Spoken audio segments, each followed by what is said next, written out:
আসসালামু আলাইকুম রহমতুল্লাহি বারকাতু। আজকে একটা ভিডিও নিয়ে আসলাম আপনাদের সামনে। এই যে আমরা এখন আছি কবুতর চত্বরে। বাংলাদেশ থেকে যত হাজি সাহেবরা যায় তাদেরকে তিনটা সেগমেন্টে রাখে। একটা এরন শরীফের আশপাশে, কেউ থাকে হচ্ছে কবুতর চত্বরের আশপাশে, আর কেউ হচ্ছে মেসপালা ব্রিজের এখানে। তো এখন এই মেসপালা ব্রিজ থেকে যদি আপনার এরন শরীফে আসতে হয় প্রায় 20 মিনিট সময় লাগে হেঁটে হেঁটে।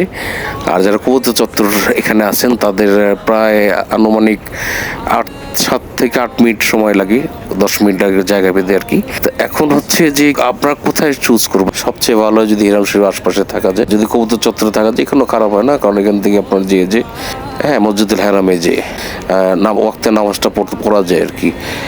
আর যারা মিস করে তাদের তো ধরেন দেখা গেছে যে তারা ধরেন 3 ওয়াক্ত নামাজ পড়ার জন্য প্রস্তুতি নিয়ে আসতে হয়। আপনারা জানেন তো যে কাবা শরীফের দিকে তাকালি প্রত্যেক পলকে 1 লক্ষ নেকি। কেন ভাই আমরা এই নেকিগুলো মিস করব?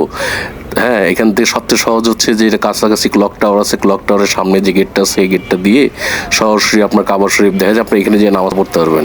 ভিডিওটা যদি ভালো লাগে তাহলে লাইক কমেন্ট শেয়ার করে দেবেন, যাতে অন্যরাও এটা দেখে উপকৃত হয়। আসসালামু আলাইকুম রহমতুল্লাহ।